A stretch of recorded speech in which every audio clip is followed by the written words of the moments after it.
ನಮಸ್ತೆ. Welcome to happy learning YouTube channel. 2026ರ SSLC ಮೌಲ್ಯಮಾಪನ ಕಾರ್ಯಕ್ಕೆ ಪ್ರೌಢಶಾಲೆಗಳಲ್ಲಿ ಕಾರ್ಯನಿರ್ವಹಿಸುತ್ತಿರುವ ಶಿಕ್ಷಕರ ಮಾಹಿತಿಯನ್ನು ಆನ್ಲೈನ್ ನೋಂದಣಿ SSLC ವೆಬ್ ಪೋರ್ಟಲಲ್ಲಿ ಇದನ್ನು 3 ಹಂತವಾಗಿ ನಾವು ವಿಂಗಡಣೆ ಮಾಡ್ಬೋದು. 3 ಹಂತಗಳಲ್ಲಿ ಈ ಒಂದು ಕಾರ್ಯ ನಡೆಯುತ್ತೆ. ಮೊದಲನೇದಾಗಿ ಮುಖ್ಯ ಶಿಕ್ಷಕರ ಹಂತ, ಎರಡನೇದು ಸಹ ಶಿಕ್ಷಕರ ಹಂತ, ಹಾಗೆ ಪುನಃ 3ನೇ ಹಂತದಲ್ಲಿ ಮುಖ್ಯ ಶಿಕ್ಷಕರ ಹಂತ. ಒಟ್ಟು 3 ಹಂತಗಳಲ್ಲಿ ನೋಂದಣಿ ಕಾರ್ಯವನ್ನು ಮಾಡಬೇಕಾಗಿರುತ್ತೆ. ಮೊಟ್ಟ ಮೊದಲಿಗೆ ಮುಖ್ಯ ಶಿಕ್ಷಕರು ಈ SSLC ವೆಬ್ಸೈಟ್ನಲ್ಲಿ SSLC ಶಾಲಾ ಲಾಗಿನ್ ಆಗಿ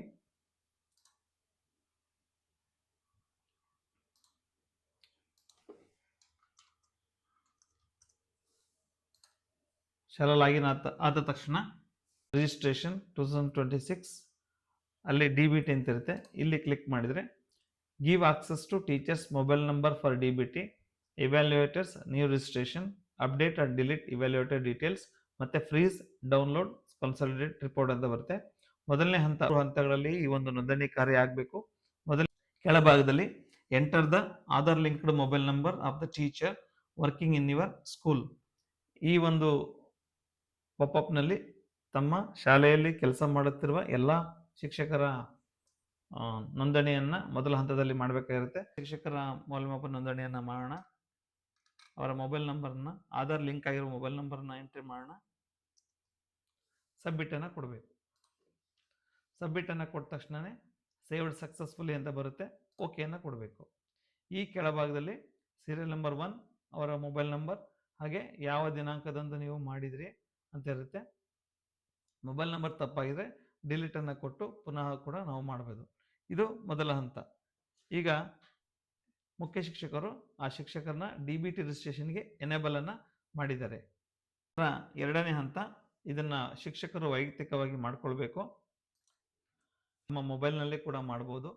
ಆದೇಶದಲ್ಲಿ ಕೊಟ್ಟಿರ್ತಕ್ಕಂತಹ ಲಿಂಕಿಗೆ ಅಥವಾ SSLC ಕರ್ನಾಟಕ ಇಲ್ಲಿ ಲಿಂಕಿಗೆ ಕ್ಲಿಕ್ ಮಾಡಿದರೆ ವೆಬ್ಸೈಟ್ನ ಮುಖಪುಟದಲ್ಲಿ ಈ ಎಲ್ಲ ಮೆನುಗಳಲ್ಲಿ SSLC ವೆಬ್ ಪೋರ್ಟಲ್ ಈ ಒಂದು ಮೆನುವಿನಲ್ಲಿ ಸಹ ಶಿಕ್ಷಕರು SSLC ಮೌಲ್ಯಮಾಪಕರ KYC ನೋಂದಣಿಯನ್ನು ಕ್ಲಿಕ್ ಮಾಡಬೇಕು. ಇಲ್ಲಿ ಬಂದ ತಕ್ಷಣ ನಮಗೆ home, register, forgot password, login ಮತ್ತು ಕಾಂಟ್ಯಾಕ್ಟ್ ಅಂತ ಬರುತ್ತೆ. ಇಲ್ಲಿ ಕಾಂಟ್ಯಾಕ್ಟ್ ಅಂದರೆ ನಮಗೇನಾದರೂ ಸಮಸ್ಯೆಗಳು ಎದುರಾದರೆ ನಮ್ಮ KCAB ಅಂದರೆ SSLC ಬೋರ್ಡ್ನ ಹೆಲ್ಪ್ಲೈನ್ ಸೆಂಟರ್ ಸೆಕ್ಷನ್ ವೈಸ್ ಕೊಟ್ಟಿದ್ದಾರೆ. ಸೆಕ್ಷನ್ ಆಫೀಸರ್ಗಳನ್ನ ನಾವು ಜಿಲ್ಲಾವಾರು ಕಾಂಟ್ಯಾಕ್ಟ್ ಮಾಡ್ಬೋದು. ಈಗ ನಾವು ಫಸ್ಟಿಗೆ HM ರವರು ಎನೇಬಲ್ ಮಾಡಿದ ನಂತರ KYCಗೆ ಎನೇಬಲ್ ಮಾಡಿದ ನಂತರ ನಾವು ರಿಜಿಸ್ಟರ್ ಮಾಡ್ಕೋಬೇಕು. ರಿಜಿಸ್ಟ್ರಿಗೆ ಹೋದ ತಕ್ಷಣ ಸ್ವಯಂ ದೃಢೀಕರಣ ಕೇಳುತ್ತೆ. ಸೆಲ್ಫ್ ಡಿಕ್ಲರೇಷನ್ ಅಂದರೆ ಕನ್ಸೆಂಟನ್ನು ಕೇಳುತ್ತೆ. ನನ್ನ ಆಧಾರ್ ಮಾಹಿತಿ ಮತ್ತು ಇತರ ಮಾಹಿತಿಗಳನ್ನು UIDAI ಅಂದರೆ ಆಧಾರ್ ಸಂಸ್ಥೆಯೊಂದಿಗೆ ಬಳಸಲು ಹೌದು ಅಥವಾ ಇಲ್ಲ ಎಂಬ ದೃಢೀಕರಣಕ್ಕೆ SSLC ಮಂಡಳಿ ಬಳಸಲು ನನ್ನ ಒಪ್ಪಿಗೆ ಇದೆ. ಇಲಾಖೆಯು ನನ್ನ ವಿವರಗಳನ್ನು ದತ್ತಾಂಶದಲ್ಲಿ ನಮೂದು ಮಾಡಲು, ಸೀಡ್ ಮಾಡಲು ಹಾಗೂ DBT ಮೂಲಕ ಹಣ ಸಂದಾಯ ಮಾಡಲು ಹಾಗೂ SSLC ಮಂಡಳಿಯ ವಿವಿಧ ಯೋಜನೆಗಳು ಮತ್ತು ಚಟುವಟಿಕೆಗಳಿಗೆ ಬಳಸಲು ನನ್ನ ಸಹಮತಿ ಇದೆ ಅಂತೇಳಿ ಒಂದು ಕನ್ಸೆಂಟ್ ಇದೆ. ಇಲ್ಲಿ ಐ ಅಕ್ಸೆಪ್ಟ್ ಅಂತ ಕೊಟ್ಟರೆ ಈ ಒಂದು ಪಾಪಪ್ ಓಪನ್ ಆಗುತ್ತೆ. ಇಲ್ಲಿ ಯೂಸರ್ ರಿಜಿಸ್ಟ್ರೇಷನ್ ಇರುತ್ತೆ. ಇಲ್ಲಿ ಯೂಸರ್ ಅಂದರೆ HM ರವರು ಸಹ ಶಿಕ್ಷಕರ ಮೊಬೈಲ್ ನಂಬರ್ ಮೂಲಕ KYC ಎನೇಬಲ್ ಮಾಡಿದ ನಂತರ ಇಲ್ಲಿ ನಮ್ಮ ಮೊಬೈಲ್ ನಂಬರನ್ನು ಹಾಕಬೇಕು. ಅದು ಆಧಾರ್ ಲಿಂಕ್ ಆಗಿರಬೇಕು. ಇದಾದ ನಂತರ ನಮ್ಮ ಒಂದು ಡಿಸಿಗ್ನೇಷನ್ ಟೀಚರ್ ಅಥವಾ ಹೆಡ್ ಮಾಸ್ಟರ್ ಟೀಚರ್ ಅಂತ ಕೊಡೋಣ. ಕೊಟ್ಟ ತಕ್ಷಣ ಇಲ್ಲಿ ಪಾಸ್ವರ್ಡನ್ನು ಕೇಳುತ್ತೆ. ಇಲ್ಲಿ 8 ಕ್ಯಾರೆಕ್ಟರ್ಸ್ ಇರಬೇಕು. Include 1 letter, 1 number, 1 special character. ನಾವೊಂದು ಪಾಸ್ವರ್ಡನ್ನು ಕ್ರಿಯೇಟ್ ಮಾಡೋಣ. ಡಿಸಿಗ್ನೇಷನ್ ಟೀಚರ್ ಅಂತ ಕೊಟ್ಟ ನಂತರ ಪಾಸ್ವರ್ಡ್ ಓನ್ಲಿ 8 ಕ್ಯಾರೆಕ್ಟರ್ಸ್ ಇರಬೇಕು. ಕಡಿಮೆನೂ ಇರೋ ಹಾಗಿಲ್ಲ, ಜಾಸ್ತಿನೂ ಇರೋ ಹಾಗಿಲ್ಲ. ನಾವು ಪಾಸ್ವರ್ಡನ್ನು ಕ್ರಿಯೇಟ್ ಮಾಡೋಣ. ಇದರಲ್ಲಿ 1 ಲೆಟರ್ ಇರಬೇಕು, 1 ನಂಬರ್, ಹಾಗೆ ಸ್ಪೆಷಲ್ ಕ್ಯಾರೆಕ್ಟರ್ ಇರಬೇಕು. ಸೊ ಕನ್ಫರ್ಮ್ ಪಾಸ್ವರ್ಡ್ ಕೇಳುತ್ತೆ.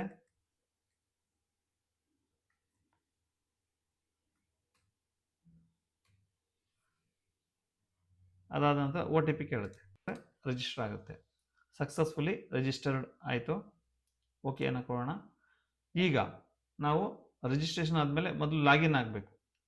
ನಮ್ಮ ಪುನಃ ಮತ್ತೆ ಯೂಸರ್ ನೇಮ್ ಮತ್ತು ಪಾಸ್ವರ್ಡನ್ನು ಬಳಸಿ ಸಹ ಶಿಕ್ಷಕರು ಎರಡನೇ ಹಂತದಲ್ಲಿದ್ದೀವಿ. ಈಗ ಯೂಸರ್ ನೇಮ್ ನಮ್ಮ ಮೊಬೈಲ್ ನಂಬರು.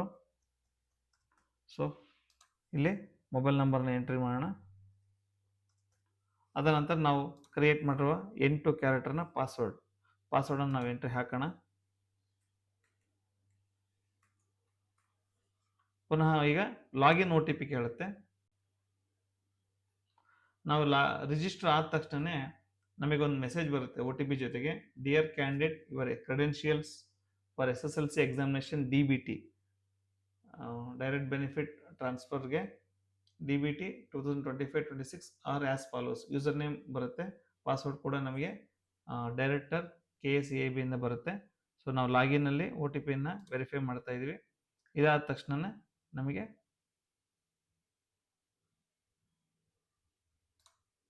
ವೆರಿಫೈ ಆದಮೇಲೆ ಲಾಗಿನ್ ಆಗುತ್ತೆ. ನೆಕ್ಸ್ಟು ಈ ಒಂದು ಪಾಪಪ್ ಓಪನ್ ಆಗುತ್ತೆ.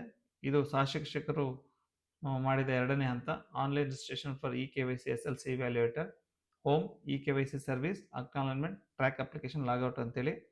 ಸೊ ಇಲ್ಲಿ read the board guidelines carefully before applying.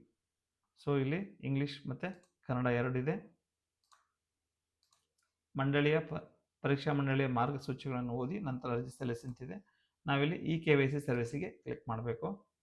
ಇಲ್ಲಿ ನಮ್ಮ ಯೂಸರ್ ನೇಮ್ ಬರುತ್ತೆ, ನನ್ನ ಆಧಾರ್ ಮಾಹಿತಿ ಮತ್ತು ಇತರ ಮಾಹಿತಿಗಳನ್ನು ಆಗಲೇ ನಾವು ಓದಿದ್ವಲ್ಲ ಕನ್ಸೆಂಟ್ ಲೆಟರ್, ಇಲ್ಲಿ ಆ consent I agree to the declaration ಕೊಟ್ಟರೆ ಸ್ಟಾರ್ಟ್ eKYC ಬರುತ್ತೆ.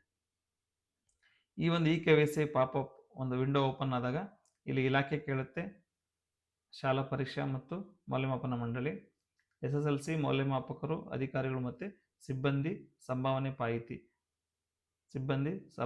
ಪಾವತಿ ಇದೆ. ಮತ್ತು ನಮ್ಮ ಆಧಾರ್ ಸಂಖ್ಯೆಯನ್ನು ಎಂಟ್ರಿ ಮಾಡಬೇಕಿಲ್ಲಿ. ಇದಾದ ತಕ್ಷಣ ನನ್ನ ಆಧಾರ್ ಮಾಹಿತಿ, ಇದು ಪುನಃ ಕನ್ಸೆಂಟ್ ಲೆಟರ್ ಇದು ಕೊಟ್ಟ ತಕ್ಷಣ ಇಲ್ಲಿ ಫಿಂಗರ್ ಪ್ರಿಂಟ್ ಕ್ಯಾಪ್ಚರ್ ಮತ್ತು OTP ಇದೆ. OTPಯನ್ನು ಕೊಡೋಣ. ಇಲ್ಲಿ OTP ಪಡೆಯಿರಿ. ಸೊ OTPಯನ್ನು ನಮಗೆ ಕಳಿಸಿರ್ತಾರೆ. ರಿಸೀವ್ ಆದ ತಕ್ಷಣ ಓಕೆ ಕೊಡೋಣ. ಇಲ್ಲಿ OTPಯನ್ನು ನಾವು ಎಂಟ್ರಿ ಮಾಡಬೇಕು.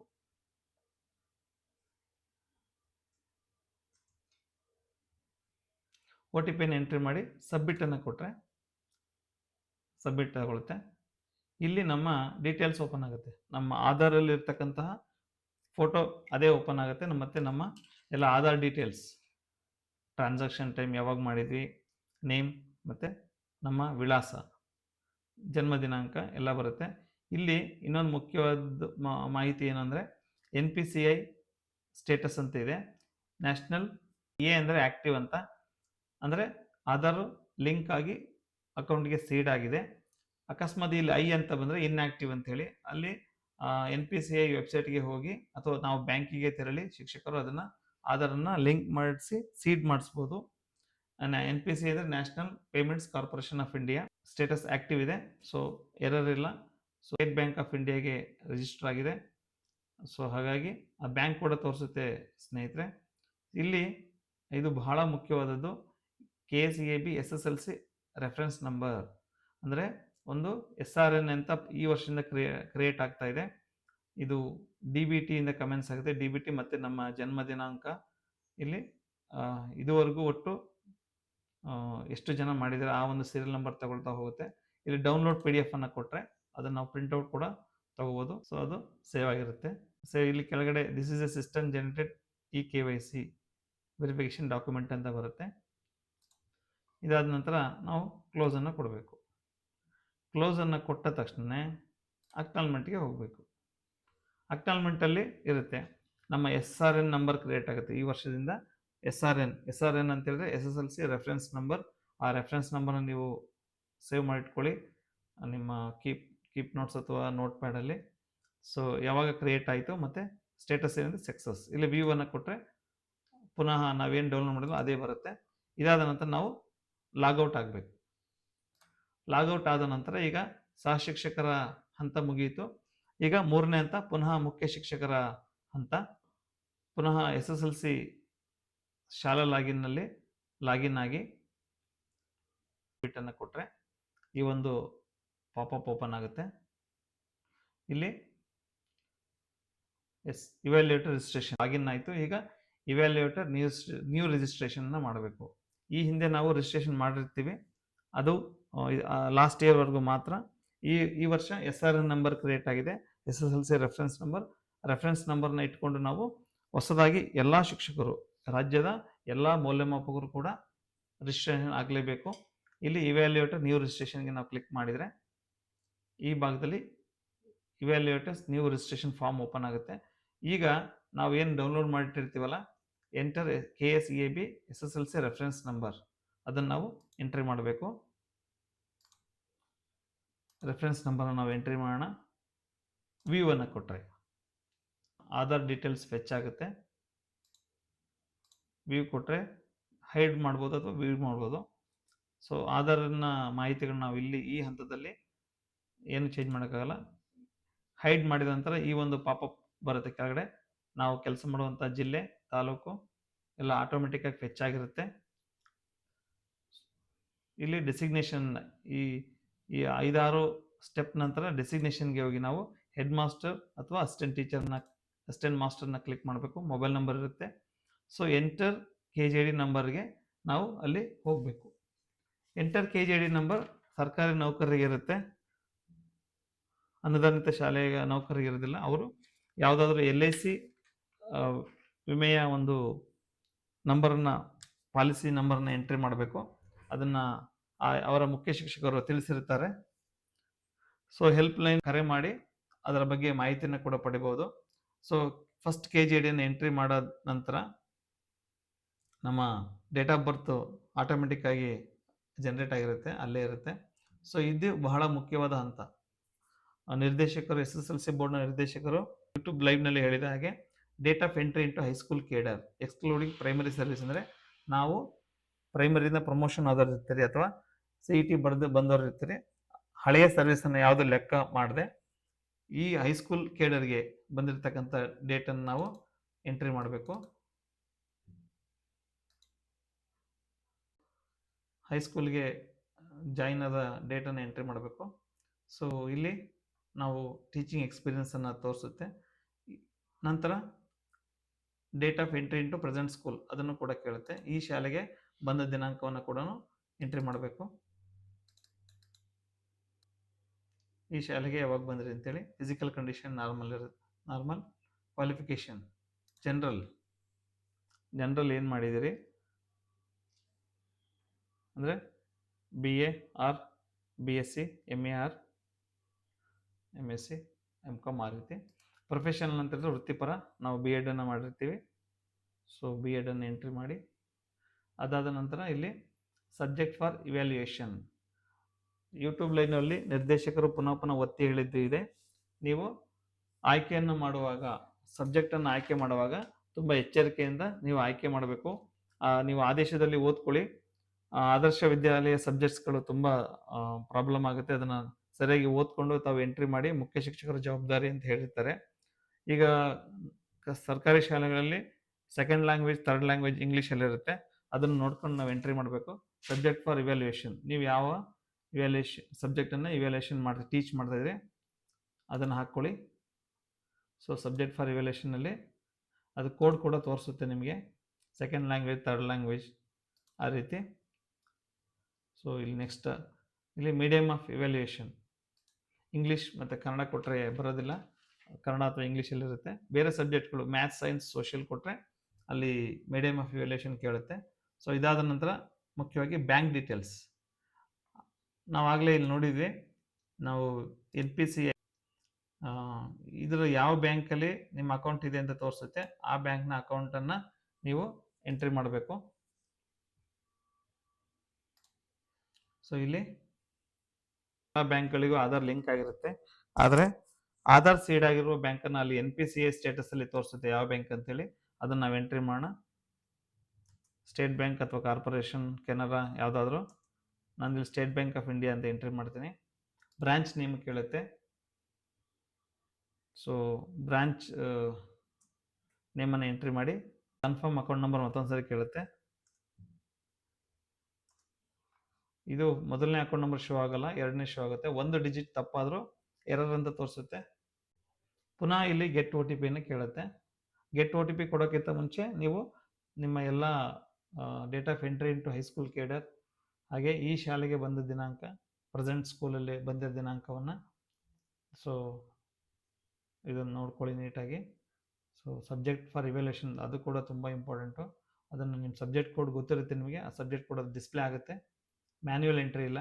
ಸೊ ಇಲ್ಲಿ ನಿಮ್ಮ ಆಧಾರ್ ಸೀಡ್ ಆಗಿರೋ ಬ್ಯಾಂಕ್ ಅಕೌಂಟನ್ನು ಎಂಟ್ರಿ ಆದ ತಕ್ಷಣ ಗೆಟ್ ಒ ಟಿ ಪಿಯನ್ನು ಕೊಡಿ.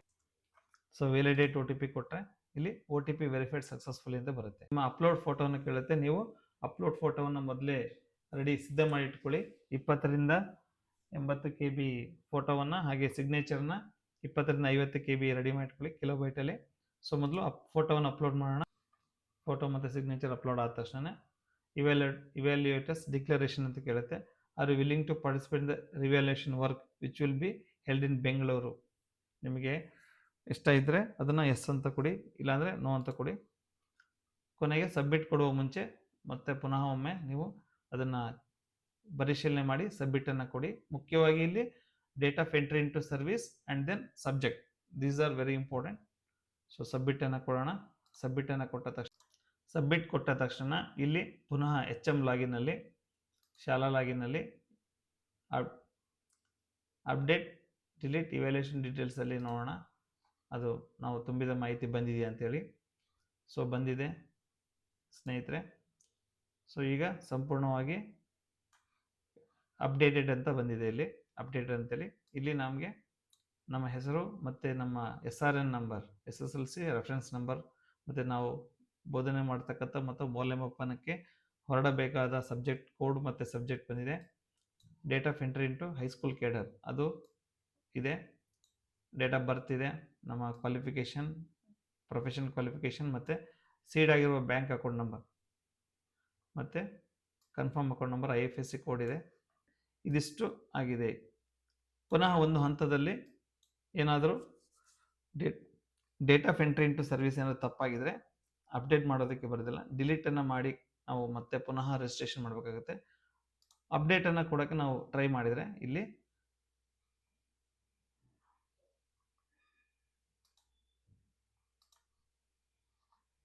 Date of entry into high school cadre entry ಆಗೋದಿಲ್ಲ. ಆದರೆ ಪ್ರೆಸೆಂಟ್ ಸ್ಕೂಲೊಂದು ಎಂಟ್ರಿ ಎಡಿಟ್ ಮಾಡ್ಬೋದು, ಅಪ್ಡೇಟ್ ಮಾಡ್ಬೋದು. ಸೊ ಅದಕ್ಕೂ ಕೂಡ ಒ ಟಿ ಪಿಯನ್ನು ಕೇಳುತ್ತೆ. ಇವ್ಯಾಲ್ಯೂಯೇಟರ್ ರಿಜಿಸ್ಟರಲ್ಲಿ ಲಾಸ್ಟಿಗೆ ಫ್ರೀಸ್ ಅಥವಾ ಡೌನ್ಲೋಡ್ ಕನ್ಸಾಲಿಡೇಟ್ ರಿಪೋರ್ಟ್ ಅಂತಿದೆ. ಸೊ ಇಲ್ಲಿ ಡಿಕ್ಲರೇಷನ್ ಬೈ ಹೆಡ್ ಮಾಸ್ಟರ್, ಅವರು ಕೂಡ ಹೆಡ್ ಮಾಸ್ಟರ್ ಮಾಡಬೇಕು.